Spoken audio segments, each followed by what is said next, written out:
భారత రాజధాని ఊపిరాడక ఉక్కిరిబిక్కిరవుతుంది. ప్రతి సంవత్సరం శీతాకాలం లాగానే ఈ ఏడాది కూడా పాత కథ పునరావృతం అవుతుంది.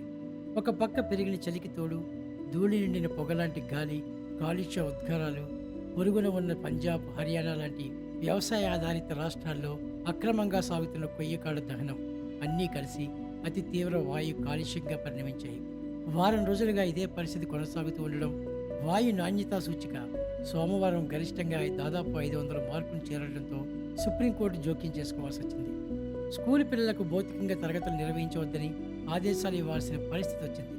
చివరకు బాకులో జరుగుతున్న ఐరాస వాతావరణ సదస్సు సైతం ఈ కాలుష్యాన్ని ఆందోళనకరంగా పరిగణించడం, నిపుణులు దీన్ని ఆరోగ్య అత్యవసర పరిస్థితిగా ప్రకటించడం పరిస్థితి తీవ్రతకు తార్కాణం. అసలు దేశ రాజధాని ఢిల్లీలో ఈ పరిస్థితి ఎందుకు వచ్చిందో ఇప్పుడు తెలుసుకుందాం. ఈ వీడియో కనుక మీకు నచ్చినట్లయితే షేర్ చేయండి, లైక్ చేయండి, పేపర్ డబ్బాని సబ్స్క్రైబ్ చేయండి. ఢిల్లీలో కాలుష్య స్థాయి దీపావళి నాటి రాత్రి కన్నా దాదాపు 40% ఎక్కువ అంటే పరిస్థితి ఎంత దారుణంగా ఉందో అర్థం చేసుకోవచ్చు. ఢిల్లీలో సగటు PM 2.5 స్థాయి భారత ప్రమాణాల కన్నా 14 రెట్లు ఎక్కువ. అదే ఐక్యరాజ్య సమితి పర్యావరణ పరిరక్షణ సంస్థ నిర్దేశించిన ప్రమాణాల లెక్కల్లో అయితే 55 రెట్లు ఎక్కువ నమోదైంది. వాయు నాణ్యత ఇంతలా క్షీణించడం పిల్లలు, వృద్ధులు, శ్వాసకోశ వ్యాధులున్న వారికి ప్రమాదంగా పరిణమిస్తుంది. మాస్కులు లేకుండా వీధుల్లోకి రాలేని పరిస్థితి వెరసి ఇప్పుడు ప్రపంచంలోనే అత్యంత కాలుష్య నగరం అనే దుష్కీర్తిని ఢిల్లీకి తగ్గింది. స్విస్ గ్రూప్ IQ ఎయిర్ తేల్చిన ఈ నిష్ఠూర సత్యం ఇన్నేళ్లు మన బాధ్యత రాహిత్యానికి, పాలకుల నిర్లక్ష్య వైఖరికి నిదర్శనం.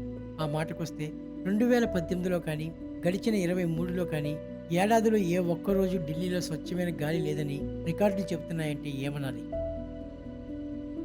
కాలుష్యం దేశవ్యాప్తంగా ఉందని, నివారణ బాధ్యత రాష్ట్రాలదే కాదు కేంద్రానిది కూడా అని ఢిల్లీ యాప్ సర్కార్ వాదన. కానీ ఏటేటా శీతాకాలంలో రాజధానిలో పెరిగిపోతున్న ఈ సమస్యకు చెక్కు పెట్టడంలో పాలకులు ఎందుకు విఫలమయ్యారంటే జవాబు మాత్రం దొరకదు. విమర్శలు వెల్లువెత్తడంలో ఢిల్లీ సర్కార్ కాలుష్య నిరోధానికి యంత్రాల ద్వారా నీటి తుంపర్లు చల్లడం లాంటి చర్యలు చేపడుతుంది. ఇవేవీ చాలక చివరికి ఢిల్లీ జాతీయ రాజధాని ప్రాంతంలో కృత్రిమ వర్షాలకు అనుమతి ఇవ్వాలని మరోసారి కేంద్రాన్ని అభ్యర్థిస్తుంది. మేఘమదనం జరిపేందుకు ఇప్పటికే పలుమార్లు కేంద్రాన్ని అనుమతి కోరినా జవాబు లేదన్నది యాప్ ఆరోపణ. ఇలాంటి ప్రయోగాల వల్ల ప్రయోజనం ఎంత అనేది చర్చనీయాంశమే. వాయు కాలుష్యం అతి తీవ్ర స్థాయిలకు చేరిన నేపథ్యంలో గ్రేడెడ్ రెస్పాన్స్ యాక్షన్ ప్లాన్ 4వ దశ చర్యలను కఠినంగా అమలు చేయాలన్నది సుప్రీం తాజా ఆదేశం.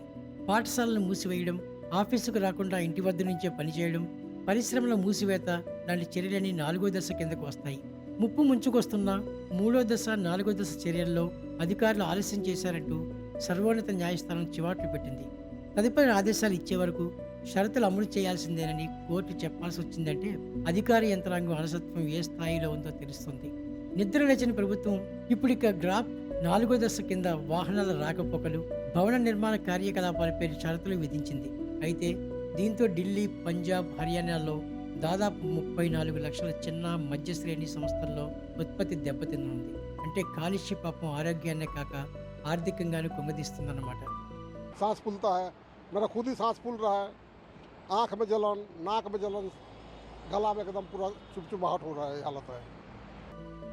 ఢిల్లీలో వాహనాల వల్ల అత్యధిక కాలుష్యం సంభవిస్తుంటే NCRలో పరిశ్రమలు ప్రధాన కాలుష్య కారకాలని the energy and resource institute 2021లోనే తేల్చింది. అనేక చోట్ల ఇప్పటికీ కట్టెల వాడకం కొనసాగుతుంది. ఇక పొలాల్లో కొయ్యకాళ్ళ దహనం తాజా దురవస్థకు 40% కారణమట. అన్నీ కలిసి పీల్చే గాలే విషమయ్యేసరికి ఆయు ప్రమాణం సగటున 7 ఏళ్లు తగ్గుతుంది. దేశ రాజధాని, ఆ పరిసరాల్లోని 3 కోట్ల పైచిలుకు మంది వ్యధ ఇది. నిజానికి గాలి ప్రాథమిక హక్కని సుప్రీం అనేకసార్లు స్పష్టం చేసింది. గత నెలతో సహా గత 5 ఏళ్లలో సుప్రీం అనేకసార్లు స్పష్టం చేసింది. వాయు నాణ్యతకు చర్యలు చేపట్టాల్సిందిగా కేంద్ర, రాష్ట్ర స్థాయి యంత్రాంగాలను ఆదేశించింది. అయినా జరిగింది తక్కువే. సరైన ప్రాణవాయువు కూడా అందని ఈ పరిస్థితికి ప్రజల నుంచి పాలకుల దాకా అందరూ బాధ్యులే. కాలుష్య నివారణ, నియంత్రణలకు సరైన ఆలోచనలు చేయలేకపోవడం ఘోరం. దాహం వేసినప్పుడు బావి తవ్వకుండా ఏడాది పొడుగుతా వ్యూహాత్మక చర్యలు చేపట్టడం అవసరం. ఆధునిక సాంకేతికత, ప్రజా రవాణా, ప్రజా అలవాట్లలో మార్పులు సహా అనేక అంశాల్లో రాజకీయ కృత నిశ్చయంతో విధాన నిర్ణేతలు పనిచేయాలి. లేదంటే సాక్షాత్ దేశ రాజధాని నివాసయోగ్యం కాక జనం తరలిపోతుండడం మన కళ్ళారా చూడాల్సి వస్తుంది.